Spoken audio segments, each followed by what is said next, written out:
fut le 3 avril 1484, jour du baptême de Manisoyo, les représentants du roi Nzinga-Kuvu sur la côte atlantique congolaise. La cérémonie baptismale débuta par un grand feu sur la place centrale de Soyo.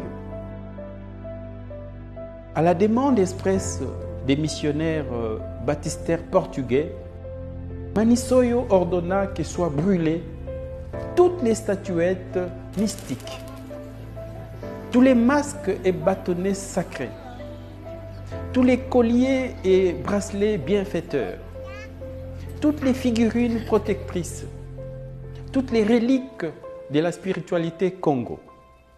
En un mot, au bûcher tous les saints frusquins qui symbolisaient l'ancestralité pluriséculaire Congo de l'Égypte pharaonique en Banzan-Congo.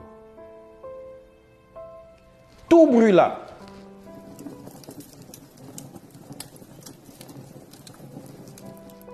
Tout sauf les tam-tams et autres instruments de musique, parce qu'il fallait chanter et danser autour de ces grands feux.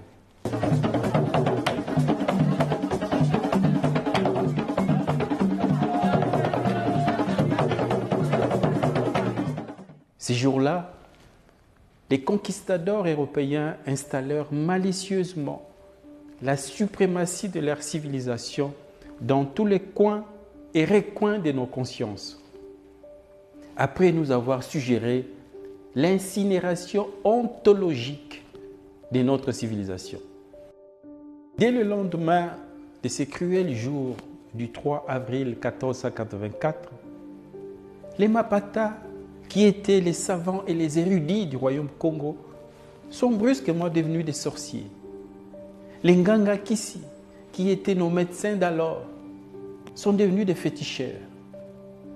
Les Nganga Nzambe, les Fumumpezo, qui étaient prêtres, chefs spirituels et responsables du kaolin sacré, sont devenus, du jour au lendemain, des satanistes.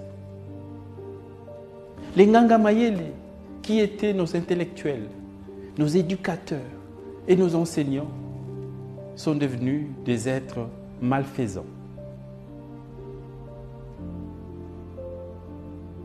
Ces bûchers, c'était donc la mise à feu de notre âme. C'était les brasiers de notre mémoire, la calcination de notre passé, la crémation de notre culture, l'ignition de notre histoire. Depuis ce fameux 3 avril 1484, nous avons cessé d'être les descendants d'Osiris, d'Isis et d'Amon-Ra. Nous avons cessé d'être la progéniture des Kam, des Couches, des Mizraïm, des Nimrod. Depuis ces jours-là, nous avons cessé d'être les légateurs d'Akhenaton, des Toutankhamon, des Narmer, des Ramsès, des Pianki, d'Imhotep, des Terranéter, d'Alara, des Cadmos, des Saint-Maurice, des Kankamoussa, des Taharga, et j'en passe, et des meilleurs.